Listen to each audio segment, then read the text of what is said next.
pacienti prichádzajú veľakrát, a toto sú v prevažnej väčšine ženy, že si akoby dopredu prídu overiť to svoje reprodukčné zdravie. Dneska aj v bežnej gynekologickej ambulancii ženy, ktoré sú prvýkrát tehotné, sú vysoko nad 30-kou. Lebo zase musíme byť úprimní. Príroda má svoje pravidlá hry.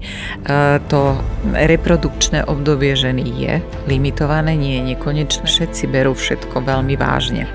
Do 40-ky by to, poviem to tak veľmi ľudovo, malo klapať. Je dramatický úpadok v oblasti spermiogramu. Ja hovorím, že neexistuje na mužskú neplodnosť v princípe žiaden liečik. Zhoršuje sa nám jednak počet, kvalita, pohyb. Ja mám celkový pocit, že teraz je taký extrémny trendy lifestyle. Dobrý deň, vítajte pri takom úvodnom dieli nového podcastu kliniky Repromedika, kde sa budeme s pani doktorkou Andreou Ďurechovou. Dobrý deň, vítam vás. Dobrý deň. A rozprávať spoločne na viaceré témy, ktoré vás zaujímajú.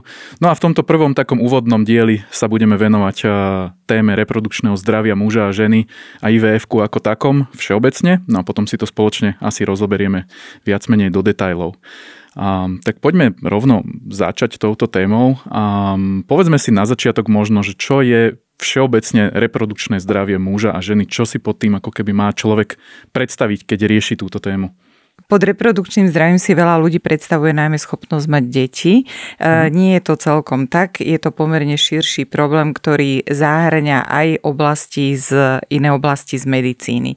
V našej klinike sa venujeme hlavne poruchám tohto reprodukčného zdravia. Obracajú sa na nás páry, u ktorých dochádza k neúspechu práve v tej najznámejšej časti možnosti mať deti. Samotná definícia WHO, ktorá hovorí o reprodukčnom zdraví a o neplodnosti, hovorí, že reprodukčné zdravie nie je len fyzická vec, ale je to aj samozrejme určitý well-being toho človeka, určité aj sociálne podmienky, ktoré ho obklopujú. Takže z toho už samotnej tej definície vlastne vyplýva, že čo všetko môže vplývať alebo ovplyvňovať to samotné reprodukčné zdravie a samotnú snahu otehotnieť. Jasne. Takže je to kombinácia prakticky, že viacerých faktorov, nielen fyzikálnych, ale aj teda mentálnych. Kedy človek sa v prvom momente ako keby obracia na vás, že kedy vyhodnotí, že, alebo všeobecne, kedy ten človek, alebo ten pár vyhodnotí, že asi to reprodukčné zdravie nie je úplne 100%, potrebujem možno pomôcť s konzultáciou alebo s čímkoľvek ďalším? Je to veľmi individuálne. Väčšinou je to tak, že existuje doktor Google, pacienti veľa čítajú, niektoré informácie samozrejme sú aj v ich prospech a pri prvom probléme ľudia kliknú do Google a pýtajú sa, že kedy vlastne majú problém s plodnosťou a na to je definícia pomerne jasná, ktorá hovorí, že ak sa páru nedarí otehotniť pri pravidelnom sexuálnom styku viac ako 12 mesiacov, majú problém. Okay. Väčšinou je to tak, že tieto problémy v prvom rade asi riešia ženy. Obracajú sa na svojich obvodných gynekologov, konzultujú s nimi. Ak tam nenájdu primeranú odozvu, potom už cieľene vyhľadávajú centra asistovanej reprodukcie. Niekedy sú to páry, ktoré veľa váhali, čakali a potom sú to páry, ktoré sú skôr také vystrašené, akože vysadili sme antikoncepciu druhý mesiac a stále nič. Tak, presne. No a ten doktor Google ich práve vystraší. Áno, presne. Alebo skúsenosti z rôznych fór. Hej. Mám pocit, že pacienti sa málo pýtajú na kompetentných miestach. Ja vždy hovorím pacientom, čokoľvek neviete. Akokoľvek považujete tú otázku za banálnu, radšej príďte, zavolajte, odkonzultujte s lekárom, so sestrou, ktorá má na to dostatočný background, ako loviť na tom internete, pretože aj dobre mienené rady môžu byť pre niekoho úplne iného, konkrétneho, kontraproduktívne. Jasné, že človek môže ako keby mať tú psychiku v nepohode kvôli tomu, že si prečítal, že u nás to fungovalo takto a u nás to musí aplikujem tiež. Si to na seba, že u nás keď to nefunguje, tak to nefunguje. To znamená, že na vás sa človek môže obrátiť aj v tom úplnom prapočiatku problému. Kedykoľvek. Že ako keby nemusí človek čakať, až keď si zvolí tú možnosť toho IVF-ka, ale ako keby aj na začiatku, pokiaľ chce len konzultovať, áno? Upresníme pojmy. Pacient si v princípe nemôže zvoliť, alebo nemal by si zvoliť IVF, lebo tak v medicíne na každý výkon, každú metódu existujú určité indikácie. Pacient prichádza principiálne s problémom. Ten problém je, nedarí sa nám otehotniť. A na základe vyšetrení potom ten lekár navrhne určitú štruktúru liečby, určité postupy, ktoré skonzultuje potom s tým pacientom a na základe určitého konsenzu potom dochádzajú k výslednému liečebnému postupu. Pacienti prichádzajú veľakrát, a toto sú v prevažnej väčšine ženy, že si akoby dopredu prídu overiť to svoje reprodukčné zdravie, že neriešia to vôbec, neriešia to vôbec s gynekologom. Rovno prídu na tú konzultáciu, kde absolvujú také tie základné vyšetrenia vlastne a bez toho, aby využili vlastne služby Centra asistovanej reprodukcie v tom zmysle reprodukcie priamej, dostanú základné informácie, nejakú prognózu, nejaké rady do života, čo sa tohto týka. Myslím si, že aj toto je jedna z úloh Centiera asistovanej reprodukcie. Chodia skôr ženy alebo chodia skôr páry? Skôr ženy chodia. S takouto otázkou chodia častejšie ženy. Čiže stále ako keby je tá, dajme tomu, celospoločenská taká tá stigma, že muž sa hanbí riešiť tento problém a necháva to zatiaľ na ženu, až kým nepríde k tomu, že... Tam sa otvárajú také nožnice, by som povedala. Na jednej strane je ten starý spoločenský pohľad, že teda mať deti je čisto úloha ženy a je zodpovednosť za reprodukcie čisto na nej. A na druhej strane zas som sama tým prekvapená. Prichádza veľmi veľa mužov, ktorí dokonca majú akoby väčší drang, väčší záujem o vyšetrenia, o to otehotnieť, ako sú samotné ženy. Myslíte si, že to je spôsobené tým, že súčasná generácia je, alebo hovorí sa o nej, že je viac taká edukovaná a strašne všetko rieši a strašne o všetkom si číta, aby ako keby nezlyhala v tej príprave? Áno, myslím si, že ja by som to povedala z pohľadu môjho veku, už si to asi môžem dovoliť, že všetci berú všetko veľmi vážne. Všetci berú všetko tak zodpovedne a veľmi to chcú mať zdôvodnené, chcú to mať jasne načítané, všetko chcú mať vysvetlené, chcú mať štatistiky a je to taký úplne iný uhol pohľadu, na ktorý som ja bola zvyknutá v ich rokoch, keď sa teda oni snažia o tie deti. A problém je aj v tom, že tá celospoločenská situácia nenahráva tým párom. To si zase musíme úprimne povedať. V mojej generácii rodili ženy podľa tabuliek. Hovorím podľa tabuliek kvôli tomu, že reprodukčné optimum pre ženu je vo veku 25 rokov, čiže keď je asi tak končí vysokú školu. To znamená, my sme promovali, buď už boli matky, alebo už boli matky v očakávaní. Áno. Dneska aj v bežnej gynekologickej ambulancii ženy, ktoré sú prvýkrát tehotné, sú vysoko nad 30-kou. Je to aj určitý taký posun v tom, kedy vôbec začínajú riešiť tieto problémy, lebo zase musíme byť úprimní. Príroda má svoje pravidlá hry. To reprodukčné obdobie ženy je limitované, nie je nekonečné, u muža je to trošku o niečo predĺžené a vlastne v dnešnej dobe začínajú ženy rozmýšľať o prvom dieťati v čase, keď v mojej generácii už mali tento problém 2-3 deti ženy poriešené. Čiže vzniká nám taká generácia, kde je vlastne akoby vedome posúvaná tá hranica a hovoríme o takej, aspoň ja by som to tak nazvala, taká vedomá infertilita. Čiže je to jeden z tých faktorov. Áno. Ktoré ďalšie, okrem toho, že teda ľudia sa rozhodnú najprv budovať nejakú kariéru, nejaké zázemie a až potom teda rodinu, alebo respektíve niekto si možno chce užiť život predtým, ako keby sa nedal popri deťoch. A čo je teda, alebo čo sú také najčastejšie tie dôvody, pre ktoré to u ľudí nefunguje? Tak v prvom rade u tých, ktorí nemajú iný zdravotný problém, je to táto sociálna rovina. Žiaľ Bohu, musím ale povedať, že robím v tomto obore viac ako 30 rokov a že vidím taký určitý posun.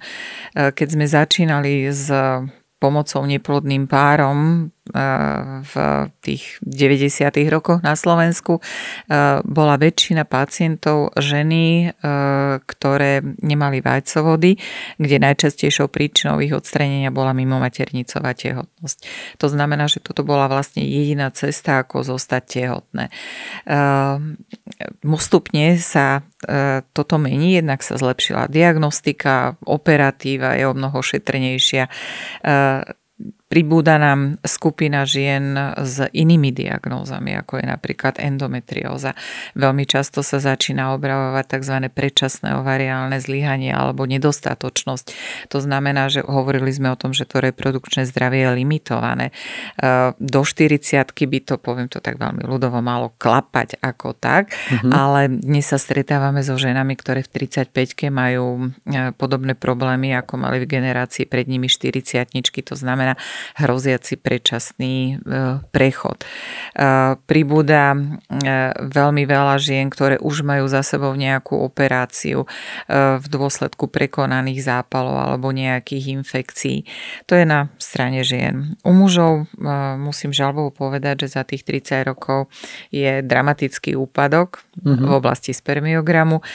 Ja keď som sa učila na skúšku z gynekológie, norma spermiogramu bola 120 miliónov. Dneska sme vďační za 12 až 15 miliónov, čo je riadny pokles. Mega rozdiel, presne tak. A tendencia je zhoršujúca sa. Netýka sa to len samotného počtu, ktorý je samozrejme dôležitý, lebo na to oplodnenie my síce hovoríme, že stačí jedno vajce, jedna spermia, no ale tá jedna potrebuje kopec kamošov, ktorí jej pomôžu sa do toho vajca dostať. Takže zhoršuje sa nám jednak počet, kvalita, pohyb celkovo. Mužská neplodnosť sa dostala do stredu záujmu pomerne neskôr ako tá ženská. Ja hovorím, že neexistuje na mužskú neplodnosť v princípe žiaden liečik, žiadna pirulka. Okrem nejakých závažných diagnóz. Samozrejme aj muži môžu mať nádorové ochorenia, môžu mať poruchy tvorby spermí spôsobené nejakou organickou, to znamená nejakou chorobnou jednotkou, ale je ich veľmi málo. Aj endokrinologické príčiny, aj genetické príčiny.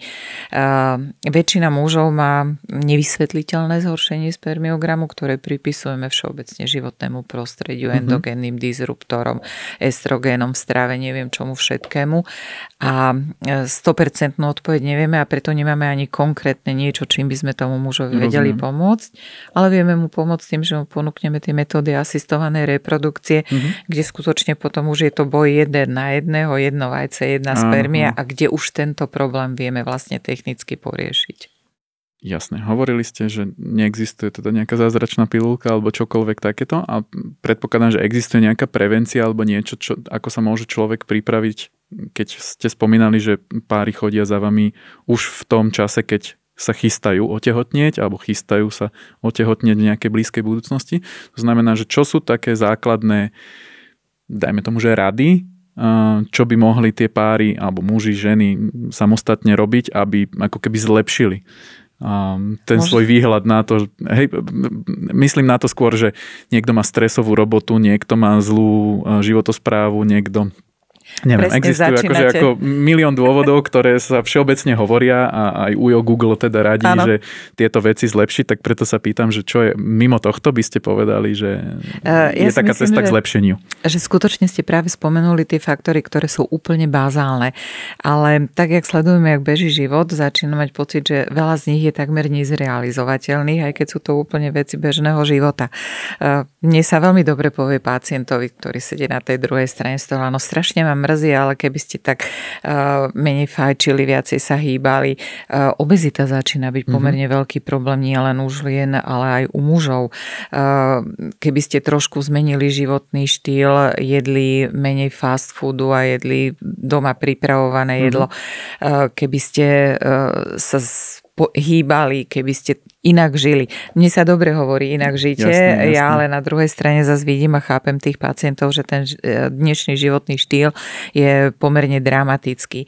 Čiže ja by som povedala, že tie všeobecné rady, akokoľvek to znie ako klišé alebo úplná banalita a myslím to hlboko úprimne je, že venujte toľko času sebe, koľko je najviac možné na čokoľvek, či na prechádzku, na dobrú knihu, na doma uvarenú večeru, na čerstvé ovocie, zeleninu. Nemusí to byť hneď nejaké eko-bio úžasné, ale... Jasné, že nemusím ísť z extrému do extrému. Áno, presne tak.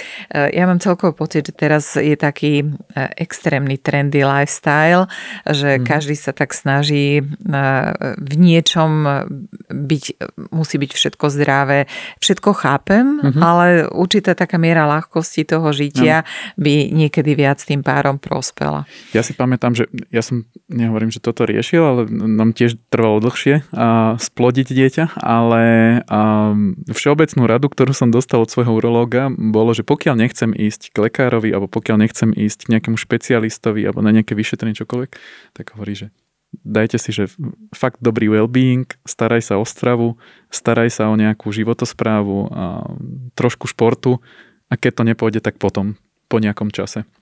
A potom to prišlo, samozrejme. Áno, skutočne je to tak, že ten životný štýl dneska všeobecne je akoby našim najväčším nepriateľom, by som povedala, že ten drang na ten výkon a úspešnosť je v tomto kontraproduktívne vec. Keď sa pozrieme celosvetovo na demografické krivky, ten padák je nezastaviteľný v tých tzv. Rozvinutých krajinách.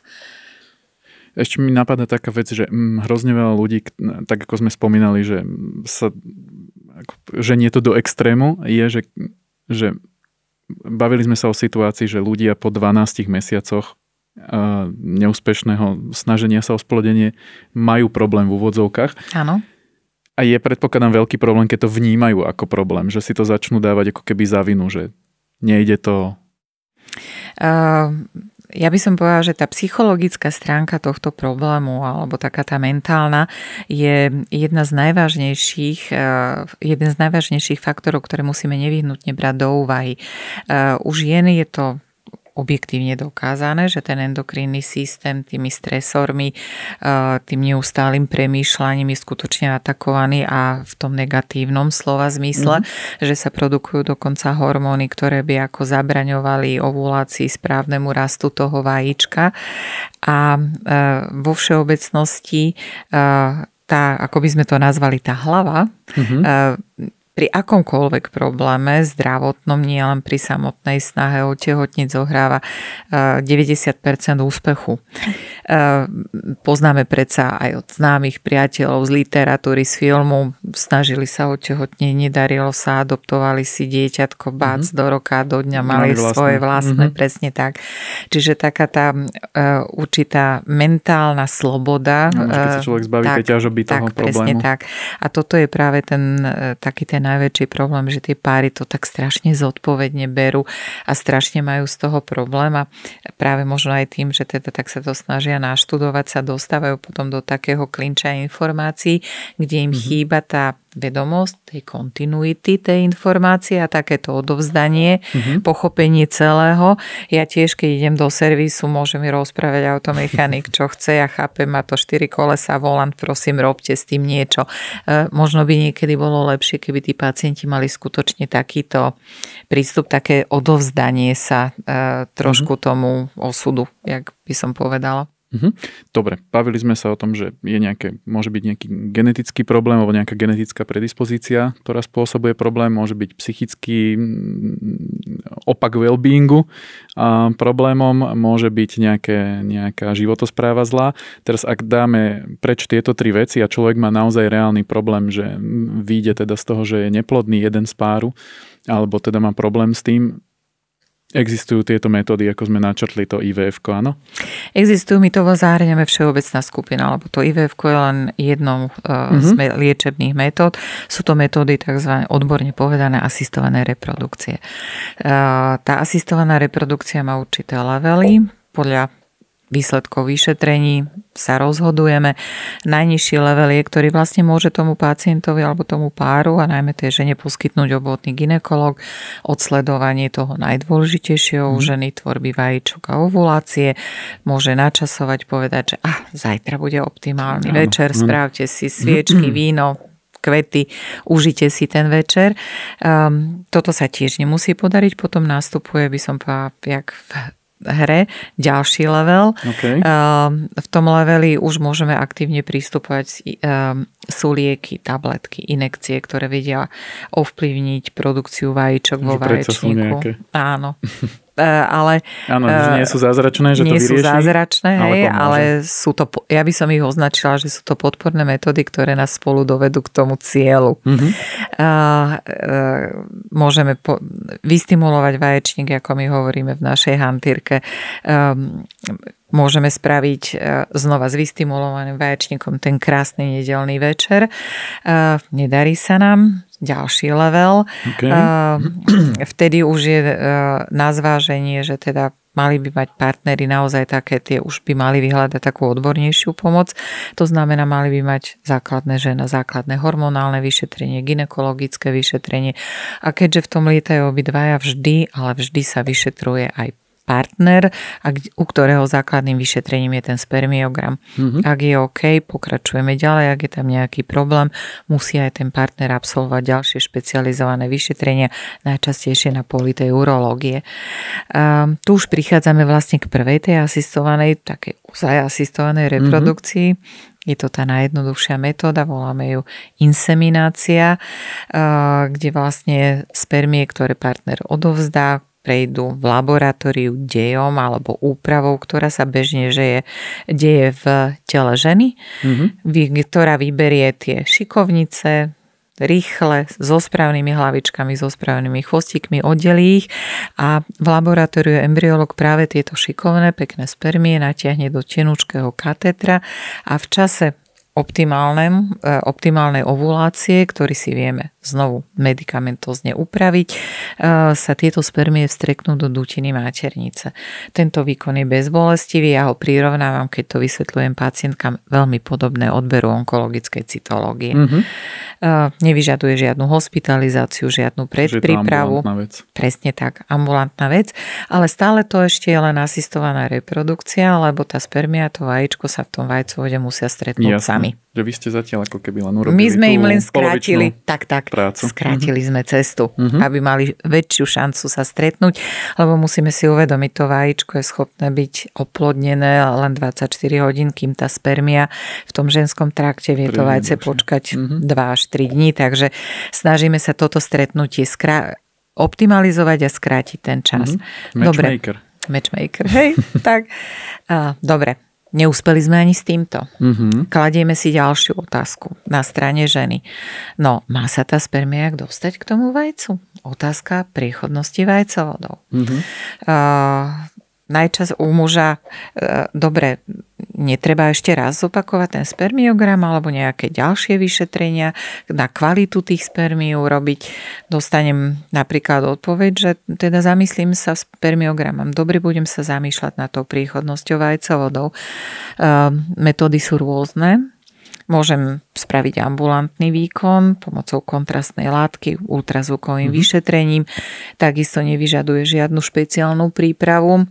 Nemusí byť ale 100% relevantný. A potom už ideme začínať taký trošku hardcore, kde už tá žena musí zvážiť, že či podstúpi operačný výkon. Pretože ďalším levelom by bola laparoskopia, teda pozretie do brušnej dutiny, kde môžem vlastným okom odsledovať, či tie vajcovody sú prechodné. A tá laparoskopia poskytuje pomerne širšie spektrum alebo lepší pohľad na celkový zdravotný stav, lebo môžem pátrať po nejakých ložiskách endometriózy. Endometrióza je ochorenie, ktoré zaplavuje generáciu 20 plus ročných. Je to ochorenie, ktoré bolo kedysi považované za skutočne raritné a dnes sa s ním stretneme takmer u každej 3., 4. ženy. A teraz hovorím nielen o reprodukcii, ale aj o bežnej gynekologickej ambulancii.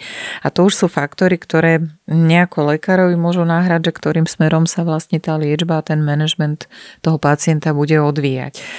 A v tej chvíli, keď nájdem nejaký problém na vajcovodoch, nejaký problém v tej brušnej dutine, nebodaj v maternici, ideme do ďalšieho levelu a tým levelom je už vlastne skutočne umelé oplodnenie, to, čo ľudia poznajú pod tým pojmom IVF-ko, in vitro fertilizácia, čo úplne v jednoduchom znamená vajíčko odobraté z tela ženy, uložené v médiu, teda v takej tej výživnej tekutine, oplodnené spermiou partnera, ktorú on predtým odovzdal do toho laboratória a čakáme na výsledok. Tu nás sú ďalšie dve možnosti. Bude to ďalšie levely, ale to by som už povedala také menšie, lebo stále sme v tom jednom leveli, že umelé oplodnenie. Hovorili sme, že teda ak to ako tak sedí, tak stačí to vajíčko zakvapnúť tými šikovnými chlapcami, ktorí si do 24 hodín nájdu. Ale práve sme hovorili o tom mužskom, o tej mužskej neplodnosti, o tej poruche toho spermiogramu, kde sa to dostáva do súboja jeden s jedným, čo v prirodzených podmienkach vyhrať nemôže ani jeden, ak tomu oplodneniu nedojde. A ľudia boli takí šikovní a múdri a vymysleli, že vedia tú jednu spermiu, keby bola aj celá jediná v tom spermiograme, vložiť donútra do toho vajíčka. A to je ako riadne sci-fi. To, áno, a je to nádherné, keď to človek pozerá, jak to ten embryolog robí na tom mikromanipulátore, kde v jednej ruke má tú spermiu, v druhej ruke má to vajíčko a im to tak ide od ruky, spraviť dieru do vajíčka, spermiu báchne po chvostíku, zoberie ju donútra, vloží ju a na druhý deň za 24 hodín máte dve krásne prvojadra, teda začiatok nového života. A to je to vlastne, že čo my vieme tým párom na tej dlhej ceste povedať, že nie každý hneď potrebuje nevyhnutne to umelé oplodnenie, ale že tých spôsobov alebo tých ciest je pomerne viac a niektoré páry majú jasné, ktorou cestou sa vydajú, niektoré budú musieť hľadať. Jasné. Ono to znie najprv tak, že po 3., 4. neúspechu by som už mal stres, ale to hovoríte tak pokojne a s tým levelovaním, že by som povedal, že dobre, tak nevyšlo, tak poďme do ďalšieho levelu v pohode. A presne teraz, jak ste to povedali, ak má pacient takýto postoj k tomu, lebo ja rozumiem. Asi to nie je také jednoduché, ako presne sa teraz bavíme. Ale... Všetci, ale v princípe aj áno. Len všetci prichádzajú hneď s takým očakávaním obrovským, ktorým je vlastne v konečnom dôsledku že dúfam, mega že ja nepôjdem do toho posledného. Áno, presne tak. Že teda určitým spôsobom prijať to, že však keď už som prišiel, tak asi sú tu tí ľudia, pretože mi fakt chcú pomôcť a stále treba zostať tak trošku nohami na zemi, že teda 100% úspešnosť neexistuje ani toho IVF-ka, pohybujeme sa niekde medzi 40-50%, čo stále pacient povie, že ježiš, ale to je strašne málo. A ja mu na to poviem, že keby nemali problém, boli v tom 25 reprodukčnom optime, mali mega spermie, perfektné, každý mesiac ovulácie, čo tiež nie je a je to prirodzené, tak na jeden cyklus, na jednu ovuláciu majú šancu 25% otehotniť. Čiže keď to tak zoberieme, tak tá príroda nie je až taká štedrá, jak sa nám to zdá, že bože, všetci okolo tehotnejú, len my nie. No, vyčerpali tých svojich 25% úspešnosti na spontánny cyklus. Čiže ono to nie je také, že ako niektoré páry to majú také, že pozrú sa na seba. Môže to byť tak, ale jasné. Že veľakrát to počúvate, alebo teda akože hovorím, že keď ľudia začnú hľadať na tých fórach, tak tam sú ľudia, že proste rozhodli sme sa mať dieťa a po mesiaci a je to tam. Ja by som tak povedala. Takže majú obrovské šťastie. Chcela som povedať, že vlastne v prírode je tá šanca 25% a od toho sa odvíja aj určitým spôsobom úhrada tej asistovanej reprodukcie cez poisťovne, alebo poisťovňa hradí 3 cykly. Tým len chcem povedať, že vlastne už aj samotná poisťovňa z toho medicínskeho hľadiska vie, že nemusí sa to podariť na prvýkrát. Opýtam sa, bavili sme sa o tom teda, že 50% alebo 45-50% na šanca tam je. Sú tam nejaké potenciálne rizika alebo komplikácie, ktoré sa môžu vyskytnúť pri tejto metóde? Určite. Pri liečbe vždy môžu byť nejaké komplikácie a rizika pri liečbe čohokoľvek. V prvom rade najčastejšou komplikáciou je neúspech, samozrejme. To treba vždy s pacientom pred začiatkom samotnej liečby rozdiskutovať a upozorniť ho na túto možnosť, že teda, ako sme spomínali, nič nie je 100%. Existujú potom všeobecné rizika ako z užívania medikamentov, teda z liečby. Najčastejšie to môžu byť nejaké alergické reakcie u žien, ktoré idú do toho umelého oplodnenia, ktoré dostávajú pomerne vysoké dávky hormónov žene vlastných, ale v niekoľkonásobne vyšších hodnotách, ako bežne cirkulujú. Najčastejšie sa sťažujú partnery, ale je to akceptovaný a skutočne vedecky overený vedľajší účinok. Je to emočná labilita, nervozita ženy. Jasne. A je to úplne prirodzené, lebo vlastne tie ženy majú väčšinu cyklu vysoké hladiny hormónov, ktoré ovplyvňujú tú ženskú psychiku. Potom to môže byť skutočne vážna alergická reakcia, tak ako na každý liek. Väčšina tých komplikácií ale spôsobená potom s výkonom tej liečby. Pretože samotná aplikácia tých liekov, tých injekcií má za cieľ dosiahnuť nárast väčšieho počtu vajíčok v tých vaječníkoch, lebo pri spontánnom cykle jedno, maximálne 2, ale my potrebujeme viacej toho biologického materiálu tých vajíčok a ten odber potom nastáva vlastne, tie vajíčka nejak musíme dostať von odtiaľ. A odber sa robí v narkóze, aj keď je to krátkodobá narkóza, nie je to riadené dýchanie, ak poznajú ľudia z filmov, je to len látka podaná do žily.